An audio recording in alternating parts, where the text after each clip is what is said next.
அனைவருக்கும் வணக்கம். இது கிஷோபா கடன் புக்கு கிருஷ்ணன். உங்க துளைநிலா பேசுறேன். இன்னைக்கு நம்ம கரண்ட் அஃபேர்ஸ் பார்க்க போறோம். எங்க அப்பா எக்ஸ்பிளைன் பண்ணுவாங்க.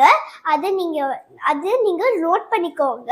யூனியன் பட்ஜெட் இது கண்டிப்பா எக்ஸாம்ல வரும். நல்லா படிச்சுக்கோங்க. இப்போ கரண்ட் அஃபேர்ஸ் பார்க்கலாம். ஓகே, இப்ப நம்ம பார்க்கக்கூடியது பார்த்தோன்னா யூனியன் பட்ஜெட் இன்னைக்கு நாடாளுமன்றத்துல தாக்கல் பண்ணிருப்பாங்க. இந்த யூனியன் பட்ஜெட் பார்த்தோன்னா ஒவ்வொரு துறைக்கும் இவ்வளவு கோடி ரூபாய் அப்படிங்கிற மாதிரி ஒதுக்கீடு பண்ணிருப்பாங்க. அது சம்பந்தமாகவும் டிஎன்பிசியில பார்த்தோன்னா கேள்விகள் கேட்கறாங்க. குரூப் 4ல கூட கேட்டிருந்தாங்க. ஓகேங்களா? சோ இப்ப ரொம்ப முக்கியமான துறைகள்ல எவ்வளவு அமௌண்ட் பார்த்தோன்னா ஒதுக்கீடு பண்ணிருக்காங்க அப்படிங்கிற ஒரு டேட்டா தான் நம்ம பார்க்க போறோம். இது கண்டிப்பா நோட் பண்ணிக்கணும். இது கண்டிப்பா என்ன பண்ணுவாங்க டிஎன்பிசி எக்ஸாம்ல கேட்பாங்க. ஓகேங்களா? சரி, ஓகே. ஃபர்ஸ்ட் பாருங்க, போக்குவரத்து துறை. சோ போக்குவரத்து துறையில பார்த்தோன்னா 5,98,520 கோடி ரூபாய் என்ன பண்ணிருக்காங்க, ஒதுக்கீடு பண்ணிருக்காங்க. அடுத்து பார்த்தோன்னா பாதுகாப்பு துறை. சோ பாதுகாப்பு துறையில பார்த்தோன்னா உங்களுக்கு 5,94,585 கோடி ரூபாய் ஒதுக்கீடு பண்ணிருக்காங்க. சோ இந்த ரெண்டு தான் பார்த்தோன்னா ரொம்ப அதிகமா பார்த்தோன்னா ஒதுக்கீடு பண்ணிருக்கக்கூடிய துறைகள். அதையும் கேள்விகள் கேட்கலாம். அடுத்து பாருங்க, ஊரக மேம்பாடு.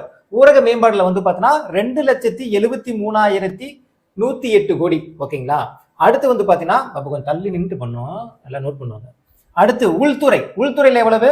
2,55,234 கோடி. அடுத்து வேளாண் துறையில பாத்தீங்கன்னா 1,62,671 கோடி.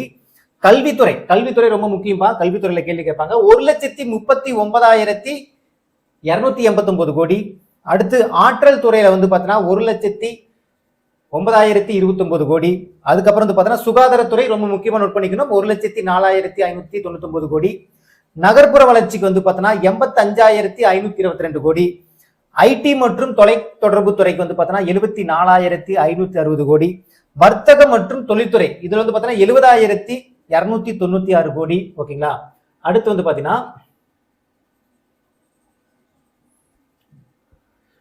சமூக நலத்துறை 62,362 கோடி.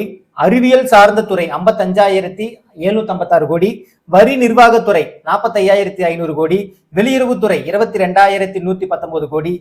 அடுத்து நிதித்துறை. நிதித்துறை ரொம்ப முக்கியமா நோட் பண்ணிக்கணும், பினான்சியல் டிபார்ட்மெண்ட் 20,649 கோடி. வடகிழக்கு மாநிலங்கள் மேம்பாடுக்கு பார்த்தோன்னா 6,812 கோடி. ஓகேங்களா? சோ அவ்வளவுதான். இது ரொம்ப முக்கியமான துறைகள் மட்டும் தான் எடுத்து வந்திருக்கேன்.